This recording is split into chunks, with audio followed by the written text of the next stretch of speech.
Bismillahirrahmanirrahim. Assalamualaikum warahmatullahi wabarakatuh. Alhamdulillahi rabbil alamin. Wassalatu wassalamu ala ashrafil anbiya'i wal mursalin wa ala alihi wa sahbihi ajma'in, amma ba'd.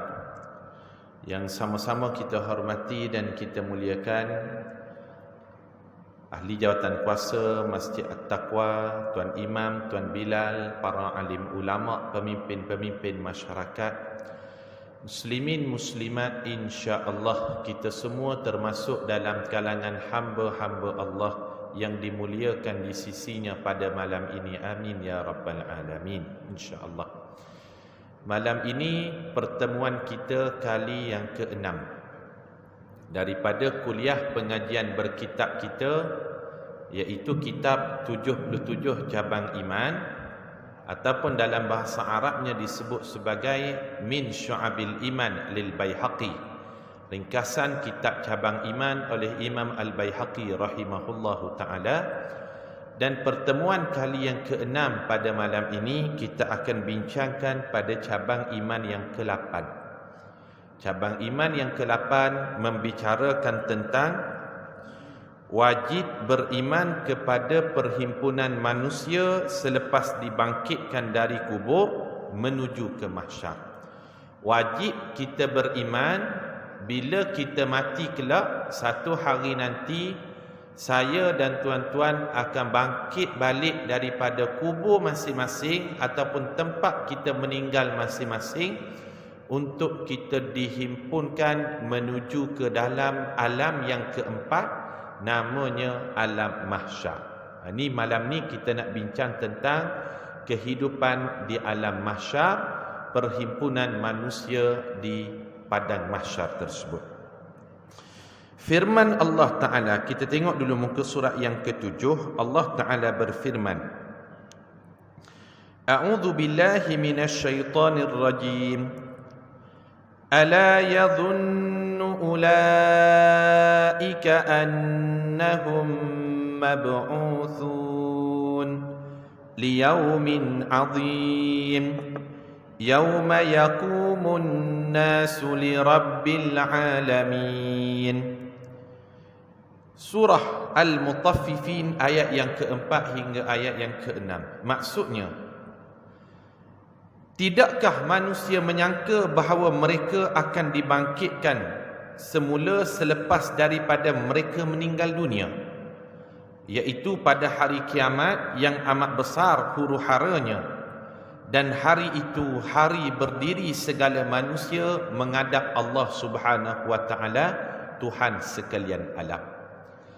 Akidah orang yang beriman, dia meyakini bahawasanya selepas daripada kematian di dunia, mereka akan dibangkitkan kembali. Melalui apa?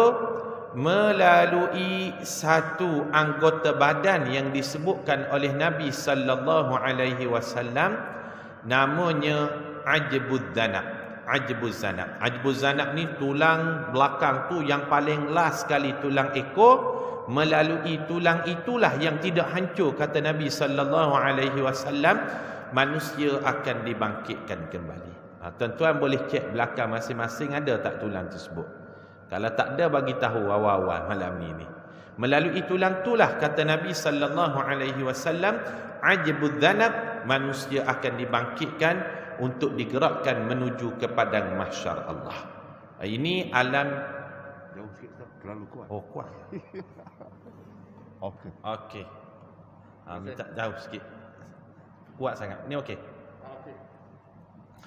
Balik pada cerita kita, tuan-tuan.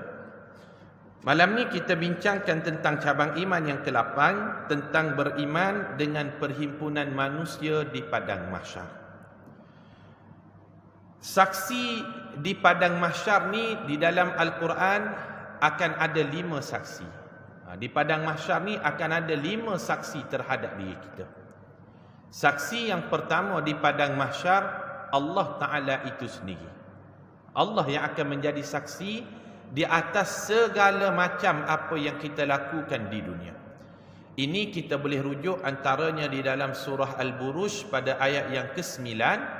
Allah Ta'ala katakan, Wallahu ala kulli syai'in syahid. Dan Allah itulah yang akan menjadi saksi di atas apa yang awak kerjakan di dunia ini. Ini saksi yang pertama. Saksi yang kedua di padang mahsyar, saksi itu terdiri dalam kalangan para malaikat, khususnya kiraman katibin, 2 malaikat yang mencatat. Saksi yang pertama Allah, saksi yang kedua di padang mahsyar iaitu 2 malaikat. Saksi yang ketiga di padang mahsyar, saksi itu adalah makhluk-makhluk lain. Sama ada makhluk itu hidup ataupun tak hidup. Makhluk hidup ni apa benda yang akan jadi saksi? Ikan yang kita pelihara kat rumah kita tu, kucing yang kita jaga kat rumah kita tu, itu makhluk yang hidup akan menjadi saksi. Yang tidak menjadi saksi dalam kalangan makhluk yang tidak hidup, sejadah yang tuan-tuan bawa ni akan menjadi saksi ni.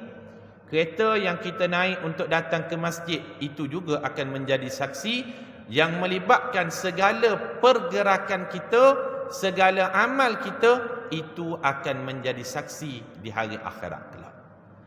Yang keempat, saksi di hari akhirat kelak, Allah Ta'ala ceritakan di dalam Al-Quran, saksi itu adalah anggota badan kita sendiri, kecuali mulut. Ini Allah Ta'ala sebut di dalam surah Yasin pada ayat yang ke-65. Al-yawma nakhtimu ala afwahihim wa tukallimuna aydihim wa tashhadu arjuluhum bima kanu yaksibun. Pada hari di padang mahsyar, kata Allah, ketika itu aku tutup mulut manusia, ketika itulah anggota-anggota badan lain akan menjadi saksi. Tangannya akan bercakap, kakinya akan bercakap, bima kanu ya'malun bima kanu yaksibun, di atas apa yang manusia kerjakan ketika dia hidup di dunia dahulu. Ini saksi yang keempat, tuan-tuan. Tak boleh lari ni. Kalau di dunia nak buat sesuatu perkara, boleh jadi ada orang nampak, ada orang tak nampak. Boleh jadi CCTV on, CCTV off. Boleh jadi ada orang kenal, ada orang tak kenal. Tapi saksi di padang mahsyar ni Allah, malaikat, makhluk lain, hidup ataupun tak hidup makhluk tersebut. Yang keempat yang menjadi saksi, Allah ceritakan dalam Al-Quran, itu adalah yang dinamakan dengan diri kita sendiri, anggota badan kita. Manakala yang kelima yang akan menjadi saksi di padang mahsyar Allah Subhanahu wa taala, saksi itu namanya kitab catatan amalan kita. Saya, tuan-tuan, secara umumnya kita akan dapat kitab catatan amalan. Melainkan golongan-golongan tertentu yang masuk syurganya tanpa hisab, tidak perlu kepada penyaksian mana-mana lagi, bangkit je daripada kubur, mereka terus ke padang mahsyar Allah Ta'ala. Dalam hadis diceritakan ada seramai 70,000 orang. Yang ni special case punyalah. Tapi secara umumnya diceritakan di dalam Al-Quran, akan ada orang yang menerima buku catatan amalannya melalui tangan kanan. Yang kedua, ada yang menerima buku catatan amalnya di padang mahsyar melalui tangan kiri. Yang ketiga, ada orang menerima buku catatan amalnya melalui belakang. Ini tuan-tuan boleh rujuk antaranya di dalam surah Al-Insyiqaq dan surah Al-Balad, surah Al-Waqi'ah. Allah Ta'ala sebutkan antaranya di dalam surah Al-Insyiqaq, wa ammal ladhina utiya kitabahu biyaminih fasawfa yuhasabu hisaban yasira. Adapun orang yang menerima buku catatan amalan melalui tangan kanannya di padang mahsyar, itu menandakan hisabnya di padang mahsyar dihisab dengan perhitungan yang ringan. Dan fasawfa yuhasabu hisaban yasira, dia akan kembali ke dalam syurga dalam keadaan gembira kepada ahli keluarganya. Tapi ada satu lagi golongan, wa amma man utiya kitabahu wara'a dhahri fasawfa yad'u thubura wa yasla sa'ira. Tapi ada orang yang menerima buku catatan amalannya di padang mahsyar, bukan tangan kiri ni, tangan kiri surah lain. Ada orang menerima buku catatan amalan di padang mahsyar melalui arah belakang. Melalui arah belakang.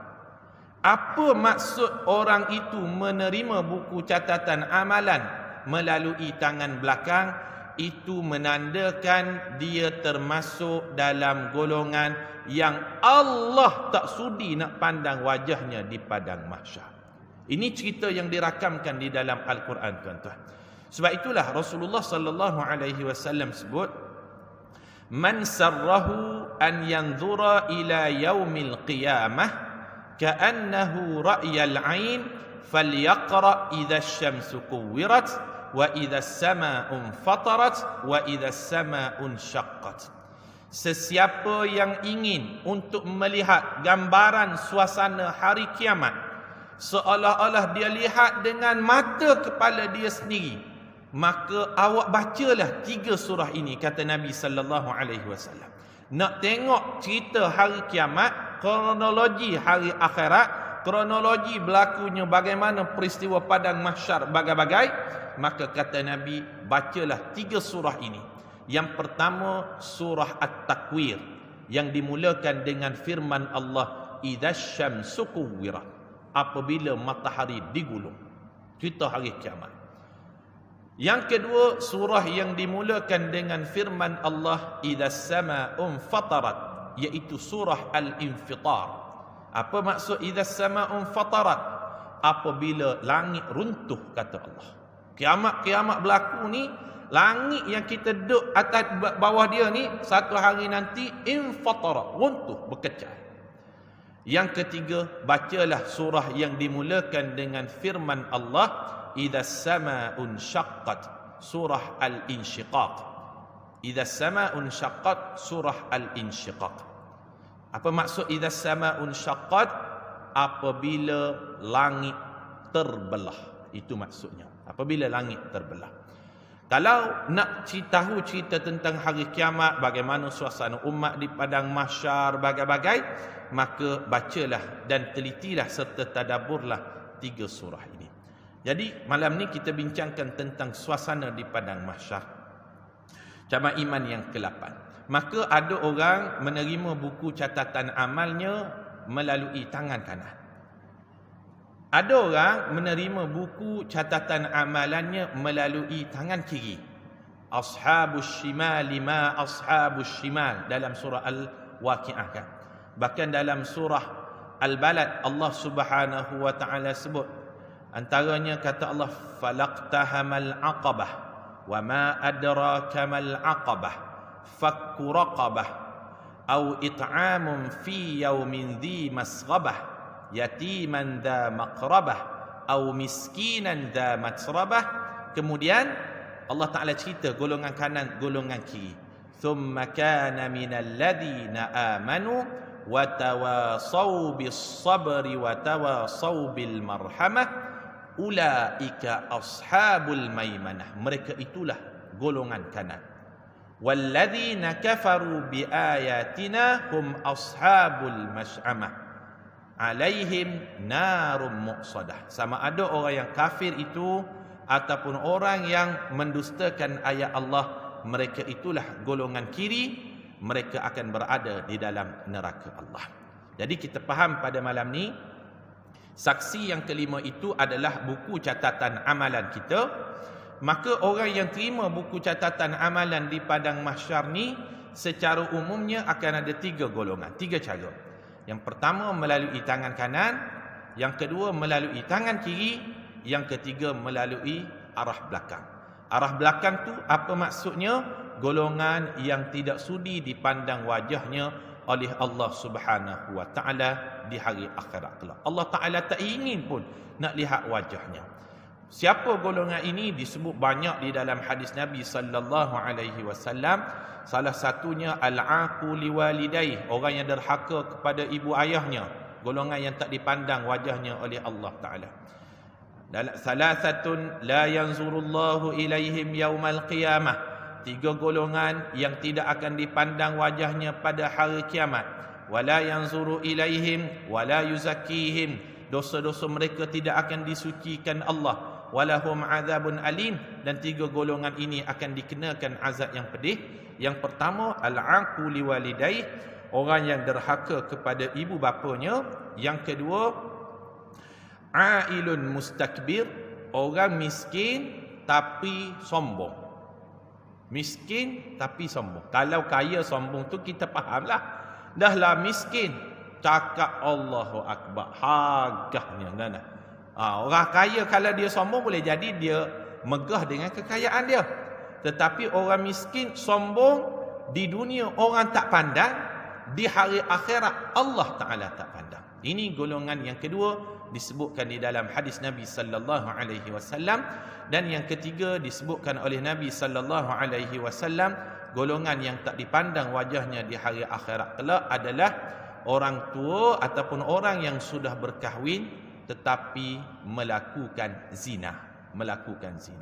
Di hari akhirat wajahnya tidak dipandang oleh Allah dan dia menerima buku catatan amalannya melalui arah belakang. Ini beberapa SOP lah, kita katakan SOP orang menerima buku catatan amalannya di hari akhirat kelak, spesifiknya di padang mahsyar Allah Subhanahu wa taala. Kemudian ada golongan yang disebutkan oleh Nabi sallallahu alaihi wasallam. Kita cerita tentang golongan ataupun suasana di padang mahsyar ini. Ada hadis daripada Abu Hurairah radhiyallahu anhu, hadis sahih riwayat Imam Bukhari. Ada 7 golongan. 7 golongan ini dimuliakan Allah di padang mahsyar. Cara dimuliakan itu, mereka akan mendapat naungan arasy Allah di padang mahsyar kelak. Pernah dengar tak tuan-tuan hadis ni? 7 golongan disebutkan oleh Rasulullah sallallahu alaihi wasallam.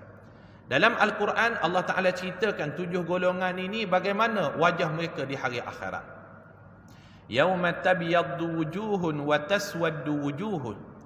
Fa ammal ladzina aswaddat wujuhuhum akafartum ba'da imanikum fadzuqul 'adzaba bima kuntum takfurun.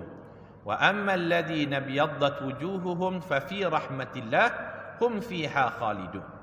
Dalam surah Ali Imran Allah Taala ceritakan pada hari yang kami jadikan wajah manusia di padang mahsyar ni akan jadi 2 wajah secara umumnya. Macam mana 2 wajah ni? Wajah yang pertama kami jadikan mereka dalam keadaan putih berseri muka dia. Yang kedua kami jadikan wajah mereka dalam keadaan gelap gelita. Dan ada pun orang yang mukanya gelap gelita itu, kata Allah, dikatakan kepada mereka, akafartum ba'da imanikum, kenapa awak kufur kepada Allah sebelumnya awak beriman pun kepada Allah. Fadzuqul 'adzaba bima kuntum takfurun, maka hari ini awak rasakanlah azab wajah awak dihitam legamkan oleh Allah di padang mahsyar. Ini golongan pertama. Wa ammal ladzina biyaddat wujuhuhum, tapi ada golongan yang Allah jadikan wajah mereka putih berseri di padang mahsyar. Fa fi rahmatillah, maka golongan ini sedang berada dalam rahmat Allah. Hum fiha khalidun, mereka akan kekal dalam rahmat Allah itu sampai bila-bila.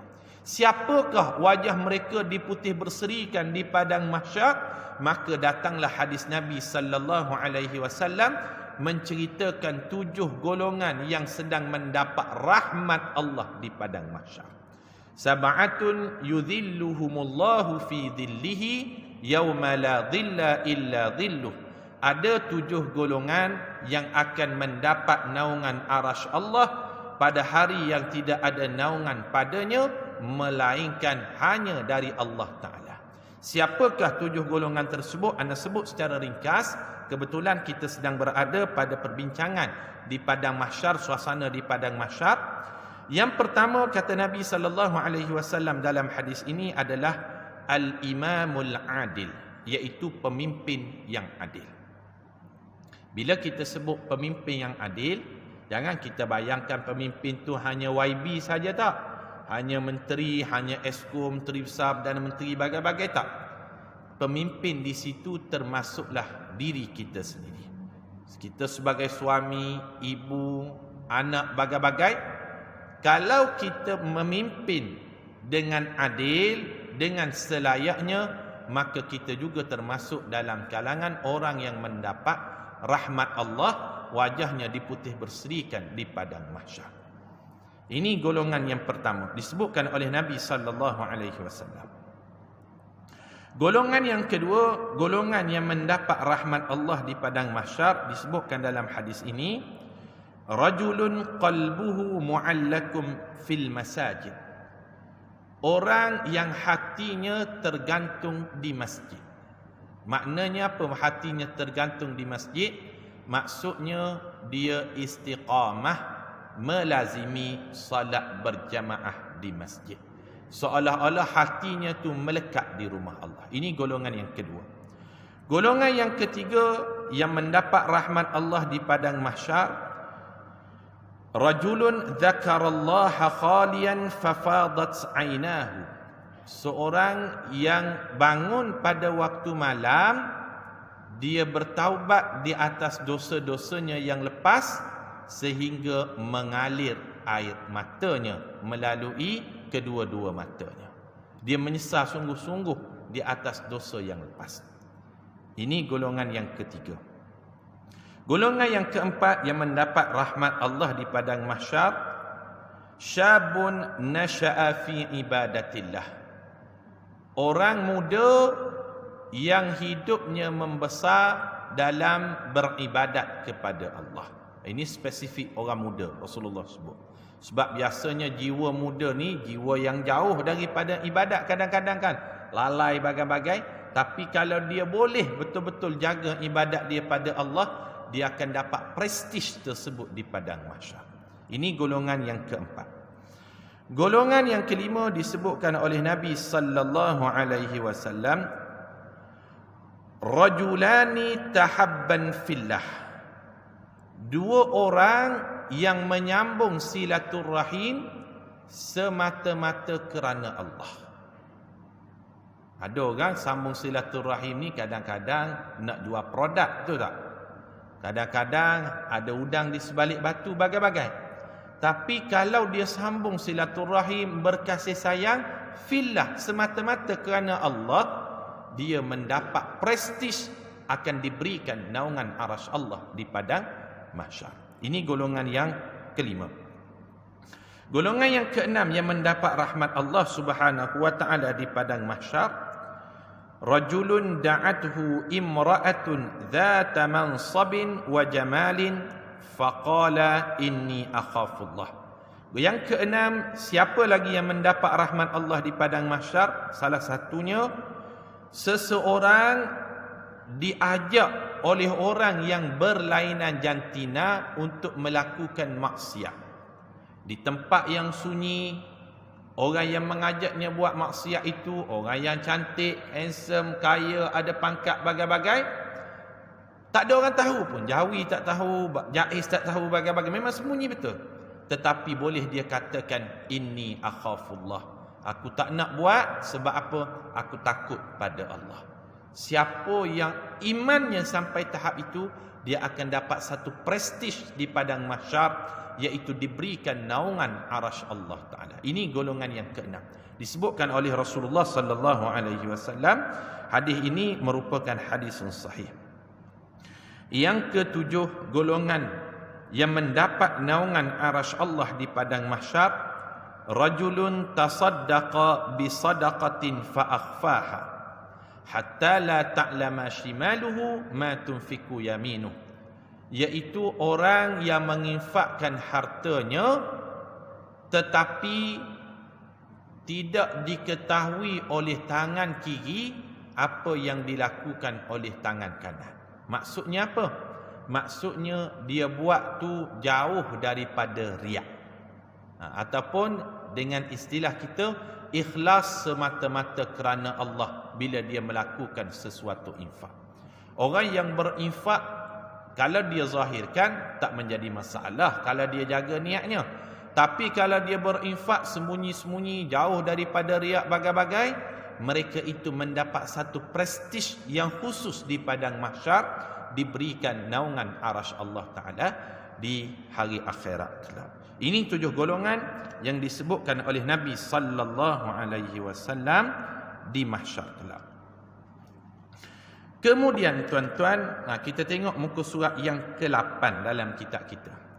Ini hadis yang diriwayatkan oleh Abdullah bin Umar dalam Sahih Muslim. Abdullah bin Umar, kalau kita nak catat, dia merupakan sahabat yang kedua paling banyak meriwayatkan hadis Nabi sallallahu alaihi wasallam. Perawi hadis kita nak baca ni, hadis riwayat daripada Abdullah bin Umar, anak kepada Sayyidina Umar Al-Khattab. Dia meriwayatkan hadis 2630 hadis. Abdullah bin Umar meriwayatkan hadis sebanyak 2630 hadis. Yang paling banyak meriwayatkan hadis namanya Abu Hurairah radhiyallahu anhu, 5374 hadis. Kalau kita tengok kan, sahabat-sahabat senior ni dia tak banyak riwayatkan hadis. Abu Bakar As-Siddiq meriwayatkan hadis cuma jah 65 sahaja. Sayyidina Umar meriwayatkan hadis 312 sahaja. Uthman ibn Affan meriwayatkan hadis cuma 72 sahaja. Ali bin Abi Talib meriwayatkan hadis daripada Nabi sallallahu alaihi wasallam 332 sahaja. Bilal bin Rabah 44 sahaja. Ini sahabat-sahabat kanan ni, betul tak? Sahabat-sahabat senior semua ni. Tapi kepakaran mereka bukan dalam bidang tersebut. Sahabat ni dia ibarat jari kita kan. Tidak sama panjang, tidak sama pendek. Tak sama panjang, tak sama pendek. Masing-masing ada kelebihan. Ada yang kelebihannya dalam bab suaranya, Bilal bin Rabah. Ada kelebihan dalam bab pentadbirannya ataupun politiciannya, Abu Bakar, Umar, Uthman, Ali. Ada kelebihan dari sudut hartanya, Abdul Rahman bin Auf. Ada kelebihan dari sudut ilmu tafsirnya, Abdullah bin Abbas. Ada kelebihan dari sudut jihadnya, Khalid bin Al-Walid. Ada kelebihan sahabat dari sudut hadisnya. Siapa? Abu Hurairah. Salah seorang lagi, Abdullah bin Umar radhiyallahu anhuma. Kalau kita tengok muka surat yang ke-8 tu, ada hadis diriwayatkan oleh beliau. Hadis Abdullah bin Umar. Kita baca hadisnya. Hadis ni sahih riwayat Imam Muslim. Rasulullah sallallahu alaihi wasallam bersabda, yakumun nasu li rabbil alamin hatta yaghiba ahaduhum fi rashhihi ila ansafi udhunaihi. Maksudnya, manusia akan bangun menuju kepada Tuhan sekalian alam sehingga salah seorang mereka tenggelam dalam peluhnya sehingga ke paras telinga. Subhanallah. Tenggelam dalam peluhnya sampai paras telinga. Kalau kita tengok dalam hadis yang lain, Rasulullah ceritakan ada yang tenggelam dalam peluhnya sendiri sampai ke paras paha, sampai ke paras hidung. Dalam hadis yang kita jumpa ni, sampai ke paras telinga. Ana tuan-tuan, bila kali pertama lah baca hadis ni, ana gagap faham. Peluh sampai ke paras telinga ni macam mana boleh jadi macam tu? Kemudian kita jumpalah satu hadis yang lain. Rasulullah sallallahu alaihi wasallam sebut, tudna syams, direndahkan matahari, alal khalqi, di atas kepala manusia, kamiqdari milin, dengan qadar 1 mil. 1 mil ni kurang daripada sejengkal. Mil merupakan ukuran celak yang digunakan oleh orang Arab. Kurang 1 mil. Matahari mana ustaz? Bukan matahari hancur lebur dah. Matahari lain. Matahari Allah buat lain. Yang lain. Bukan yang ni yang kita tengok tu. Idza syamsu kuwirat. Apabila matahari dibelit, kata Allah dalam surah At-Takwir. Tak ada dah. Matahari lain ni. Bila matahari kurang sejengkal di atas kepala manusia, itulah yang menyebabkan ada wajah manusia hitam legam dalam Al-Quran. Allah ceritakan kan, yauma tabyaddu wujuhun wa taswaddu wujuh. Ada manusia di padang mahsyar wajahnya putih berseri, ada wajahnya dalam keadaan hitam legam. Why? Apa sebab? What is the because? Apa sebab dia? Matahari sejengkal di atas kepala dia.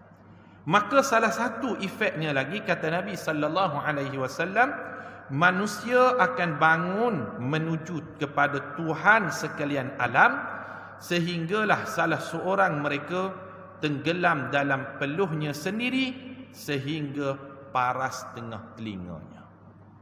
Tunggu bilakah perbicaraan dia akan sampai. Sebab manusia ni tuan-tuan, SOP orang beriman masuk syurga ni dia tak sama. Dia tak sama. Dia ada 3 SOP orang beriman masuk syurga. SOP yang pertama, orang beriman masuk syurga, dia akan masuk syurga tanpa hisap, tanpa azab. Tanpa hisap, tanpa azab. Tak kena hisap pun amalan-amalan dia. Tak perlu melalui sikit azab pun di dalam neraka Allah. Dalam hadis Nabi SAW disebutkan ada seramai 70,000 orang. Ini VVIP punya orang ni. Umat Nabi Muhammad diberi keistimewaan, 70,000 orang yang akan mendapat keistimewaan masuk syurga tanpa hisab, tanpa azab. Ini yang pertama. Yang kedua, ada orang beriman masuk syurga tapi dihisab amalnya. Dihisab tanpa azab. Kalau yang pertama tadi tanpa hisab, tanpa azab. Yang kedua, amalnya dihisab, diaudit, dicek, tapi dia mendapat pengampunan Allah lalu tanpa azab. Inilah doa yang Nabi sallallahu alaihi wasallam ajarkan kepada kita. Allahumma hasibni hisaban yasira. Wahai Allah, hitunglah perhitungan amal kami dengan perhitungan yang ringan. Perhitungan yang ringan ni bukan maksud orang tu tak ada dosa, tak ada salah bagai-bagai, bukan. Nama manusia pasti ada salah dan silap. Tetapi dia mendapat pengampunan raja segala raja di padang mahsyar, yang menyebabkan walaupun amalnya dihisab, tetapi dia mendapat pengampunan Allah, dia tidak melalui sebarang azab. Ini SOP yang kedua. SOP yang ketiga orang beriman masuk syurga. Yang ketiga ni dihisab, diazab. Ini sakit sikit ni. Dihisab, diazab. Bila cek audit bagai tambah tolak bagai-bagai, kemudian sangkutlah kes. Contohnya pernah putus silaturrahim. Sampai dia bergaduh ni sampai putus silaturrahim. Lalu Rasulullah sebut, la yadkhulul jannah qati'ur rahimin. Takkan masuk syurga dalam kelompok yang awal orang yang memutuskan silaturrahim. Maka macam mana? Dia akan ditransitkan dulu dalam neraka Allah. Ini yang ketiga. Amalnya dihisab dan dia diazab di dalam neraka Allah. Na'udzubillahi min zalik. Ini yang selalu kita minta doa selepas daripada kita salat, lalu kita katakan Allahumma ajirna minan nar. Wahai Allah, jangan transitkan aku dalam neraka. Sebab apa? Ada orang beriman, dia tak syirikkan Allah, baik dia, solat pun dia jaga, puasa pun dia buat, tapi ada beberapa kes sangkut. Salah satunya putus silaturahim tu. Rasulullah sebut, la yadkhulul jannah, takkan masuk syurga di kelompok yang awal orang yang memutuskan silaturahim. Maka atas sebab itulah dia terpaksa ditransitkan dahulu sementara di dalam neraka Allah. Tapi selagi mana dia mati dalam keadaan iman, dia boleh keluar daripada neraka. Sebab kalimah la ilaha illallah itulah merupakan boarding pass dia masuk syurga. Yakhrujuna minan nar man kana fi qalbihi mithqala habatin min khardalin minal iman.